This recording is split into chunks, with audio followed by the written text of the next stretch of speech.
Let's start with the quote. Suppose the tax man he comes to. Suppose the tax man he comes to town, and you don't lay your money down. Primus.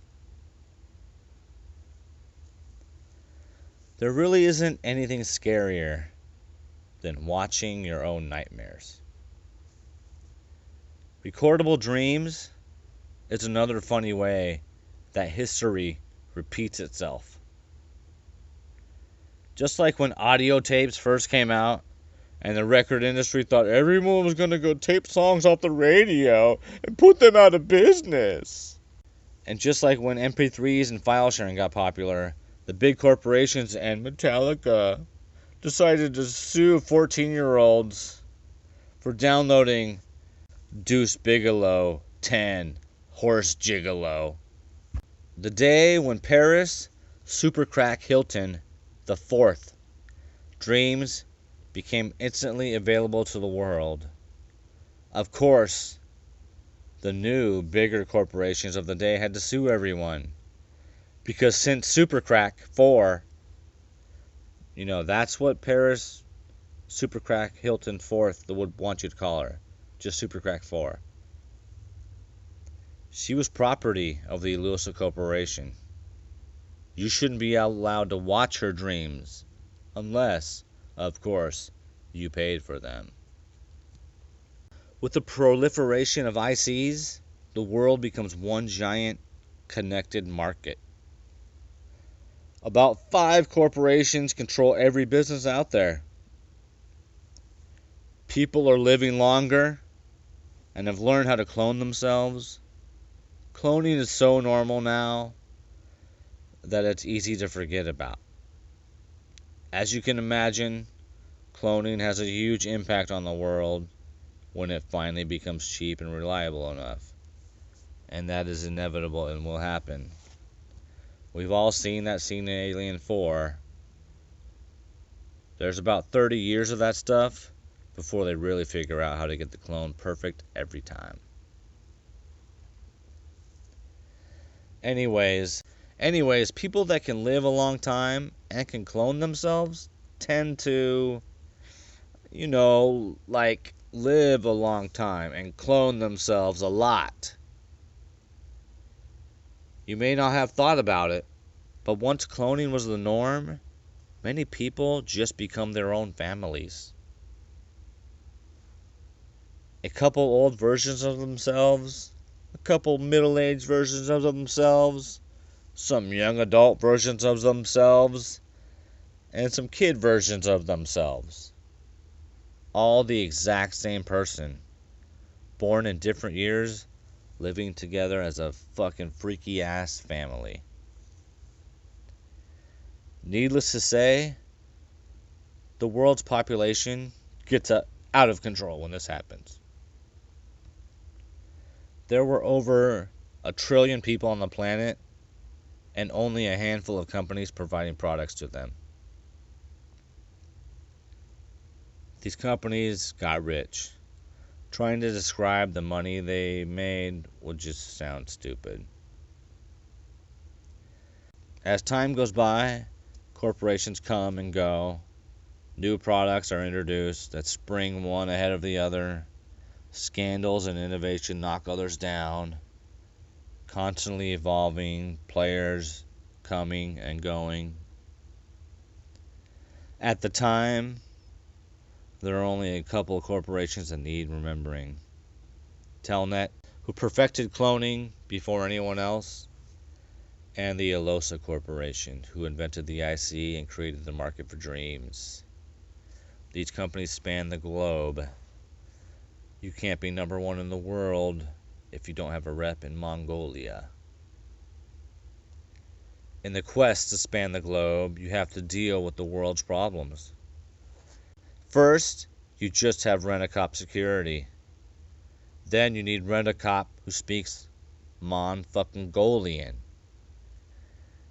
Then there's Rent-A-Cops in downtown LA who need tasers. Then they need more tasers. That's when you get the corporate police, which leads to cloned corporate police, which is basically a clone army.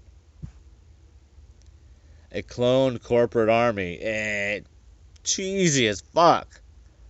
I bet you can imagine what it looks like. All of them in their spiffy ad-covered fatigues, standing in lines back as far as you can see, marching in unison, all created from the perfect Rent-A-Cop DNA. Are they all eunuchs, you may ask? Yes, of course they are. They are cloned ballless. Two albino twins who played offensive line at USC were progenitors of the hybrids. And they're all fucking ballless. So there you go. Fuck. So there you go. You have an army of brainwashed eunuch clones whose DNA donor is the corpse of the perfect, power-hungry Rent-A-Cop, which is owned by a corporation that has globe-spanning security needs. End of the story, you say? Not quite.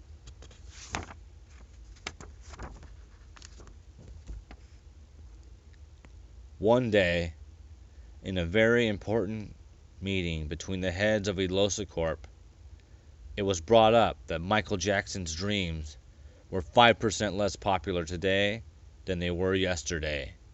Although Elosa Corporation was the #1 big boy corporation in the world, with an army of cloned eunuchs at its disposal, this news was devastating. They were going to go bankrupt if Michael Jackson's dreams became 1% less popular.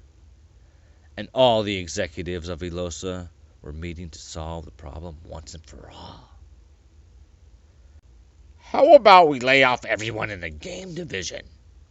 The room grumbled, like all boardrooms filled with old rich men grumble.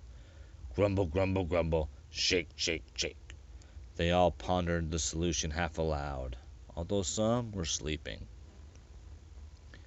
Are you fucking crazy? One grizzled old geezer yelled suddenly. In real life 5, I'm on the verge of taking over Japan.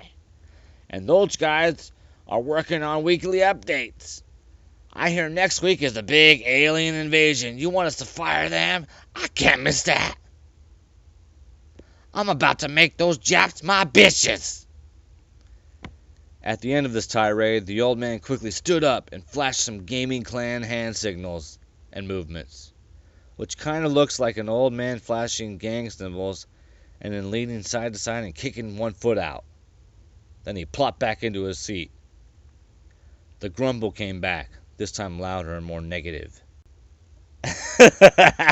After a long silence that was easily the product of all of them paying attention to other things, a Bill and Ted like, "Fucking taxes, man!" sprung out from somewhere. Silence. No grumbling this time. "Yeah, fuck taxes," came from somewhere in the room. The robot vice president of marketing agreed in a robot voice. "Yes, fuck taxes with my robot penis in its vagina and / or asshole. Taxes are why we're losing money, man. Why do we gotta pay those fags in the government anyway?" "Yeah, if we don't pay taxes, we'll be making money, right?" "Yeah, like, totally, dude," the Bill and Ted guy said. "What are they gonna do if we don't? What are they gonna make a law against us? Or maybe they'll attack us with their army." This particular executive liked to use air quotes and laughed louder at his own jokes than anyone else would. They all looked around at each other and burst into laughter. After the laughter subsided, the man at the head of the table stood up. "So, it's decided. Fuck those pussies in the government. We will refuse to pay taxes, and if those homos in the U.S. government have a problem with it, they can talk to our war stores when they launch next week." Then quickly, everyone disappeared. Well, what really happened was all the 3D holograms and each executive turned off. Did you think all these important executive types would have the time to attend a meeting in person? That's so 21st century of you.